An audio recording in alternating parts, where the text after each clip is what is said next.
Thank you very much for giving me this opportunity to discuss a very important subject.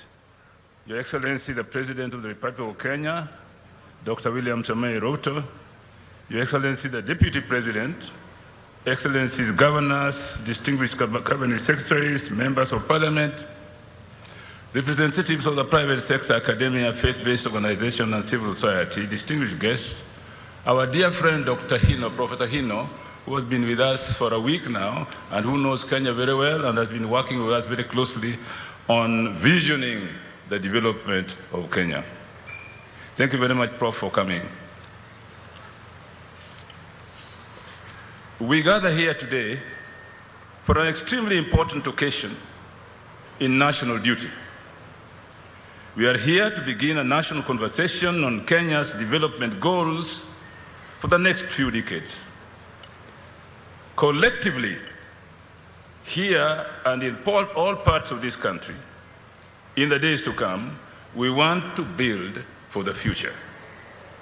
To build for the future, we must have a clear view of the future that we desire and commit ourselves to building it, block by block, until we achieve it.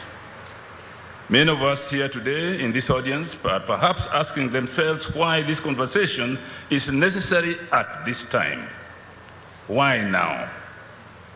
There are three compelling reasons why this conversation should take place at this important time.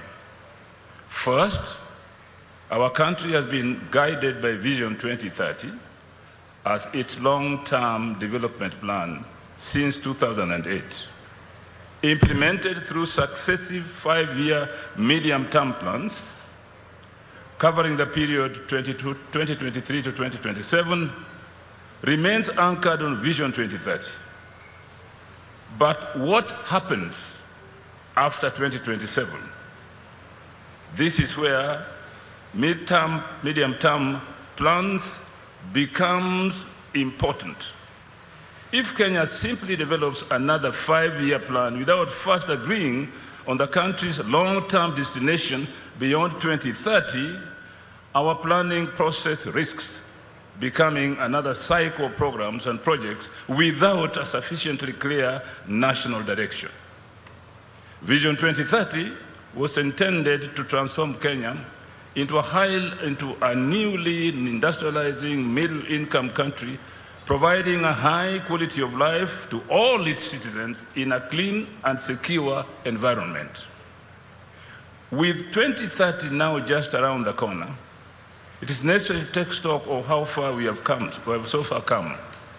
Some of the challenges that Vision 2030 was designed to address have been substantially addressed, while others remain unresolved or become more complex. At the same time, Kenya now faces new challenges that were largely non-existent when the vision was conceived. In a global and regional environment that has changed fundamentally since the vision was unveiled more than 2 decades ago. It is therefore necessary to begin planning for the period beyond 2030 and allow sufficient time to formulate our new long-term development goals through an inclusive, consultative, and participatory process in keeping with the constitutional requirement for meaningful public participation. Secondly, the context in which Kenya operates, both domestically and within the regional and global arena, has changed significantly since the implementation of Vision 2030 began in 2022. Kenya now has a younger and increasingly urbanized population, creating growing demand for infrastructure, energy, housing, and social amenities. Regionally and across the continent, Kenya also faces increased competition, including from neighboring East African community countries, as nations pursue greater economic, infrastructural, and technological competition. The global competitive environment is therefore far more intense than it was in Vision 2030, when Vision 2030 was launched. Kenya cannot afford complacency. Sustained investment, innovation, competitiveness, and strategic foresight are essential to ensure that the country does not fall behind. Globally, we are faced with new realities in economic and political fragmentation of the multilateral system established after the Second World War. Geopolitical tensions have brought crisis to our land in ways we have never envisaged. It is high time we began a conversation on how we escape the disruptions, such as developments in the decades abroad. Thirdly, we have learned valuable lessons from the implementation of Vision 2030 that we need to apply in thinking about and implementing new long-term development vision for this country. Vision 2030 has guided us to some measure of industrialization, political stability, modern infrastructure.